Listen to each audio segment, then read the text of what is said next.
گیلانی صاحب نے نقل کی. پھر ایک اور حوالہ، ایک اور عبارت نقل کی کہ جناب احمد رضا خان بریلوی صاحب فرماتے ہیں کہ اولیاء کرام مردے کو، شیخ احمد رضا خان بریلوی حضرات کے جو ہے مرکزی شخصیت مرجع، وہ کہہ رہے ہیں کہ اولیاء کرام مردے کو زندہ کر سکتے ہیں، مادر ذات اندھے کو اور کوڑھی کو شفا دے سکتے ہیں. سب یہ ربوبیت میں اللہ کا اختیار ہے، اور یہ کہہ رہے ہیں کہ اولیاء کرام بھی یہ کر سکتے ہیں، اور ساری زمین کو ایک قدم میں طے کر سکتے ہیں، ایک قدم میں.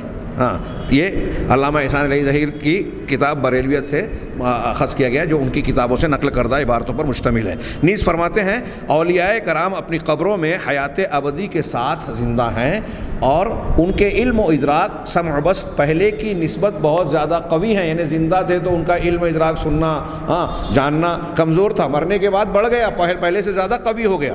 یہ بھی بریلویت صفحہ نمبر 141 کے حوالے سے نقل کی گئی، اور وہاں ان کی کتابوں سے موجود ہے. فارسی کے ایک شاعر نے اسی عقیدے کا اظہار درج ذیل شعر میں کیا. فارسی شعر ہے، اس کا ترجمہ کیا کہ اولیاء کرام کو اللہ تعالیٰ کی طرف سے ایسی قدرت حاصل ہوتی ہے کہ وہ کمان سے نکلے ہوئے تیر کو واپس لا سکتے ہیں. اولیاء کو ایسی قدرت اللہ نے دی ہے کہ تیر جو کمان سے نکل چکا ہے اس کو یہ واپس لا سکتے ہیں. کسی پنجابی شاعر نے اپنے اس عقیدے کی ترجمانی ان الفاظ میں کی ہے کہ ہتھ ولی دے قلم ربانی، لکھے جو من بھاوے، رب ولی نو طاقت بخشی، لکھے لیکھ مٹاوے. یہ ہو سکتا ہے تلفظ میں فرق ہو، پنجابی زبان کا شعر ہے جس کا ترجمہ ہے کہ اللہ تعالیٰ کا قلم ولی کے ہاتھ میں جو چاہے لکھے. اللہ تعالیٰ نے ولی کو یہ طاقت بخشی ہے کہ جو چاہے لکھے، جو چاہے مٹا دے. بزرگان دین اور اولیاء کرام کے بارے میں اسی قسم کے مبالغہ آمیز عقائد اور تصورات کا یہ نتیجہ ہے کہ لوگ اولیاء کرام کے ناموں کی دہائی دیتے ہیں اور ان سے مدد اور مرادیں مانگتے ہیں. خود امام اہل سنت کہلانے والے شیخ احمد رضا خان بریلوی شیخ عبد القادر جیلانی کے بارے میں فرماتے ہیں، شیخ احمد رضا خان صاحب عبد القادر جیلانی کے بارے میں کہتے ہیں کہ اے عبد القادر، اے فضل کرنے والے، بغیر مانگے سخاوت کرنے والے. یہ اللہ کے نام کریم اور اکرم کا معنی ہوگا. اے انعام و اکرام کے مالک، تو بلند و عظیم ہے، ہم پر احسان فرما اور سائل کی پکار کو سن لے. اب دیکھیے احمد رضا صاحب کے ان الفاظ کے مطابق تو شیخ عبد القادر جیلانی کی بھی یہ خصوصیت ہے کہ وہ انعام و اکرام سے نواز سکتے ہیں، بغیر کسی بدلے کی خواہش کے سخاوت کرتے ہیں، اور پکارنے والے کی پکار اور دعا کو سن سکتے ہیں. اے عبد القادر، ہماری آرزوؤں کو پورا کر.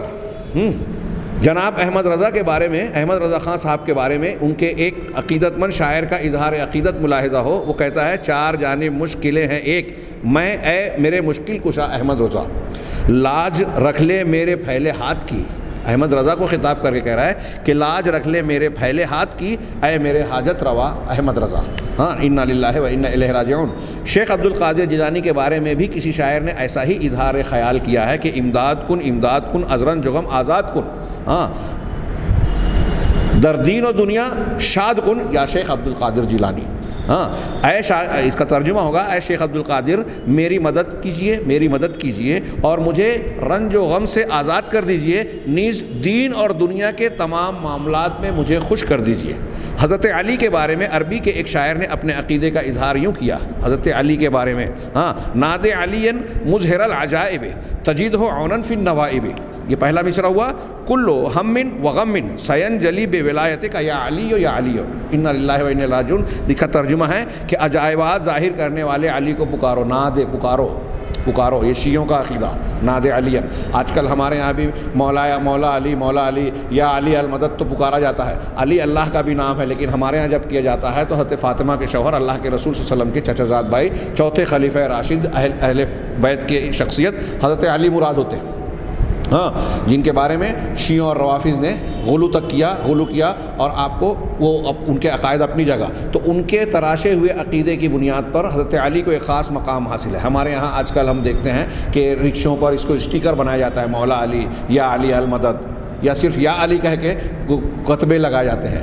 یہ پکارنا کیا معنی رکھتا ہے؟ شرک ہے کہ آپ اس طرح کہہ کے یہ دیکھیے یہ عقیدہ اس میں ظاہر ہو رہا ہے کہ عجائبات ظاہر کرنے والے علی کو پکارو، ہر مصیبت میں اسے اپنا مددگار پاؤ گے، اے علی تیری ولایت کے صدقے عنقریب سارے غم دور ہو جائیں گے۔ اس سے پتہ ہے کہ یہ علی سے مراد یہاں اللہ نہیں ہے۔ ان افکار و عقائد کو سامنے رکھتے ہوئے یا محمد، یا علی، یا حسین، یا غوث العظم جیسے ندائیہ کلمات کی حقیقت آسانی سے سمجھی جا سکتی ہے، اور یہ اندازہ لگانا مشکل نہیں کہ ان کلمات کے پس منظر میں کون سا عقیدہ کار فرما ہے۔ اولیاء کرام اور بزرگان دین کے بارے میں پائے جانے والے ان تصورات اور عقائد کا اب ہمیں کتاب و سنت کی روشنی میں جائزہ لینا چاہیے۔ اس کے بعد انہوں نے قرآن کی دلیلوں کی روشنی میں ذکر کیا۔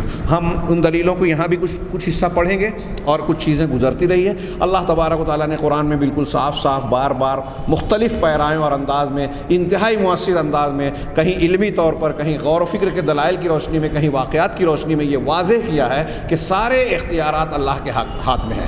آسمان اور زمین کی کوئی چیز ذرہ برابر بھی کسی اور کے اختیار میں نہیں ہے۔ والذین تدعونہ من دونہ کیا ہے؟ اللہ کے علاوہ جن کو تم پکارتے ہو، سورہ فاطر کی جو آیت ہے، لا یملکون ما یملکون من قطمیر، وہ کھجور کی گٹھلی کے چھلکے کے بھی مالک نہیں ہیں۔ اب اللہ کے علاوہ من دون اللہ میں سب آ گئے، سارے فرشتے، سارے انبیاء، سارے بزرگان، سارے بت، سارے دیوی دیوتا جو بھی وجود میں ہیں، سب آ گئے۔ اللہ کے علاوہ کسی کا کوئی اختیار ہے ہی نہیں۔ اور اللہ کے نبی صلی اللہ علیہ وسلم سے خطاب کر کے جب کہا کہ آپ کہہ دیں کہ آپ کا کوئی اختیار نہیں ہے، معاملے میں دخل نہیں، تو کسی اور کا کیا ہوگا؟ آپ ایسے شخص کو پکاریں گے جو اللہ کے جو نفع نقصان کا مالک نہیں ہے، اللہ کے سوا کسی کو پکاریں گے تو آپ بھی ظالمین میں شمار ہوں گے۔ آپ قرآن میں واقعات دیکھیے، حضرت ابراہیم علیہ السلام اولاد مانگ رہے ہیں، کس سے مانگ رہے ہیں؟ اللہ سے مانگ رہے ہیں۔ حضرت ابراہیم، اب یہاں بزرگوں کو دعا کا یہ مانا جا رہا ہے کہ ہماری حاجت پوری کریں گے۔ انبیاء کرام اپنی حاجت اللہ سے مانگ رہے ہیں۔ حضرت زکریا علیہ السلام اولاد مانگ رہے ہیں اللہ سے، نوح علیہ السلام توبہ کر رہے ہیں اللہ سے، اپنے بیٹوں کی نجات مانگ رہے ہیں اللہ سے۔ ہاں، یہ ایک دو واقعہ ہے۔ حضرت سلیمان، تمام انبیاء کو دیکھیے، ہر نبی کی دعا دی ہے، جن انبیاء کا تذکرہ ہے اللہ سے مانگ رہے ہیں۔ نبی کریم صلی اللہ علیہ وسلم خود اللہ سے مانگ رہے ہیں۔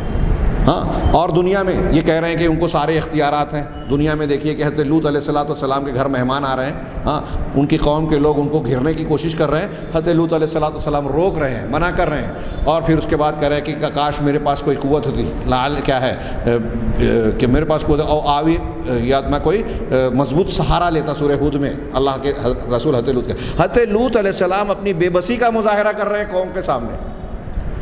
ایسے انبیاء کرام علیہ السلام کا معاملہ یہ ہے، اور بزرگوں کے بارے میں یہ قصے واقعات بیان کیے جا رہے ہیں جاہل عوام کے سامنے عقیدہ خراب کرنے کے لیے کہ دیکھو یہ جو چاہیں کر لیں، اللہ کے پاس جانے کی ضرورت نہیں ہے، توحید کی ضرورت نہیں ہے۔ قرآن حدیث کے واقعات اور انبیاء کی دعوت کو کیا توجہ سے دیکھیں، ان بزرگان کا دامن تھام لو۔ ایسا کرنے کا مطلب یہ ہے کہ آپ قرآن حدیث اور دین کو طاق میں رکھ رہے ہیں۔ ان واقعات کے تناظر میں میری بات اچھی طریقے سے، یہ میں اس درس کا آخری بات کہہ رہا ہوں آج کے درس کی، کہ ان واقعات کے تناظر میں آپ کا مقصد، بیان کرنے والوں کا مقصد آپ کو دیندار بنانا، کامیاب بنانا نہیں ہے، بلکہ آپ کو دین سے دور کرنا ہے، اللہ اور رسول کا باغی کرنا ہے۔